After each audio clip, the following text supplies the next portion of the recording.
Salam. Bu dərsdə bəlkə də proqramlaşdırmanın ən adi kimi görünən, amma ən vacib mövzularından birinə baxacağıq. Data types, yeni məlumat tipləri. Təsəvvür edin ki, kompüterin yaddaşında müxtəlif formalı qutularınız var. Biri tam ədədlər üçündür, biri onluq ədədlər üçündür, biri mətinlər, biri sadəcə true və false kimi cavablar üçündür. Python bu qutulara data type deyir. Hər bir dəyərin arxasında Python sənə deyir: bu nə cür məlumatdır və mən bununla nə edə bilərəm? Bu sualın cavabı həmin dəyərin tipidir. Pythonda müxtəlif cür məlumat tipləri var: string, integer, float, bool və s. Bu dərsimizdə integer və float məlumat tiplərinə fokuslanacaq, amma sadəcə onlara başlamazdan öncə mən sizinlə bir neçə nüansı bölüşmək istəyirəm. Dəyişənlərin elan olunmasından. Python dilində dəyişəni 3 cür elan edə bilərsiniz. Bu ilk haldır, hansı ki bu halda dəyişənə heç bir qiymət mənimsətmədən sadəcə elan edirik, yəni data type-ını elan edirik. Burada heç bir qiymətləri yoxdur, lakin hər birinin tipi var. X int tipi, Y string və Z də float tipinə malikdir. Digər bir elan etmə forması isə onları dəyər mənimsədərək olulandır. Burada artıq dəyişənlərə qiymət mənimsətmişik və onları elan etmişik. Yəni artıq x-in qiyməti 5-dir və o 5-in tipini almış olur. 5 tam ədəd olduğu üçün x-in tipi də int tipi olmuş olur və eyni qayda ilə y və z də eyni dəyərlərinin tipini alır.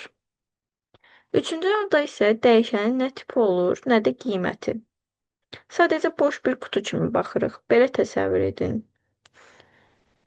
Biri var sizə 5-in 5 ölçüdə saxsı qabı daşımaq üçün qutu lazım olduğunu bilirsiniz. Bu halda köməyinizə ikinci tip elan çatacaq. Yəni siz artıq sizə nəyin lazım olduğunu bilirsiniz, dəyərinizi bilirsiniz. Amma siz saxsı qabı daşımaq üçün yumşaq karton qutu lazımdır, amma nə ölçüdə olduğunu bilmirsiniz. Bu halda sizin köməyinizə birinci tip elan çatacaq. Siz nə olduğunu bilirsiniz, amma ölçüsünü bilmirsiniz. Ən son halda biri də var, sizin əlinizdə daşımalı olan şey var, lakin bilmirsiniz onun ölçüləri nə qədərdir və nə tipdə bir qutu lazımdır sizə, taxtadanmı, kartondanmı? Bu halda köməyinizə üçüncü tip, hansı ki nan olan sizə çatacaq. Siz dəyişəni elan edirsiniz, amma onunla bağlı heç bir məlumatınız yoxdur.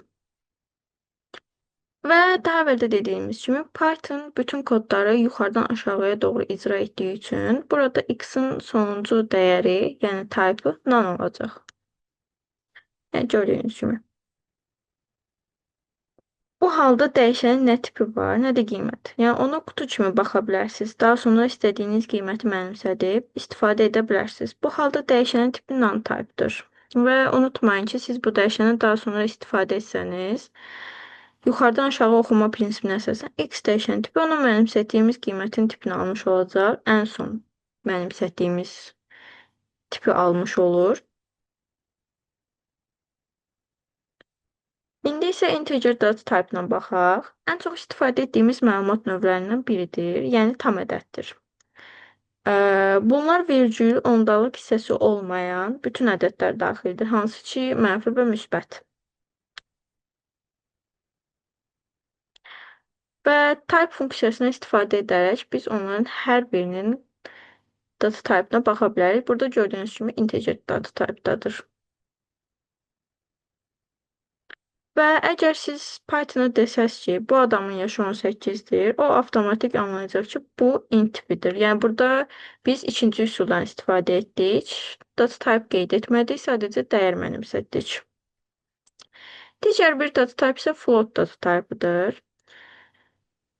Bu dəfə məsələyə biraz daha həssaslıq gəlir. Yəni ondalıq olan ədədlər olur. Əgər tam dəqiq ölçü lazımdırsa, məsələn 3.14 ya da 12,75, artıq sənə float lazımdır. Float-da isə istənilən bütün ədədlər ola bilər, mənfi, müsbət. Bu formada dəyər mənimsədir və daha sonra da type-na baxdıqda yenidən class hissəsində float görə bilərsiniz.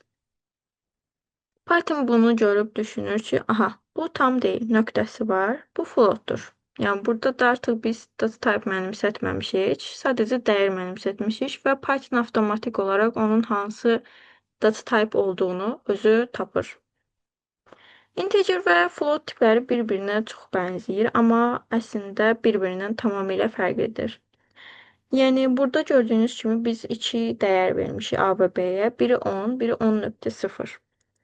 Burada əslində eyni görünür, amma fərqlidirlər. Çünki Python deyir, görünüş məni aldatmaz. Mən tipə baxıram və onların tiplərinə baxdıqda görə bilərsiniz ki, biri integer tiplidir, digəri isə float tiplidir.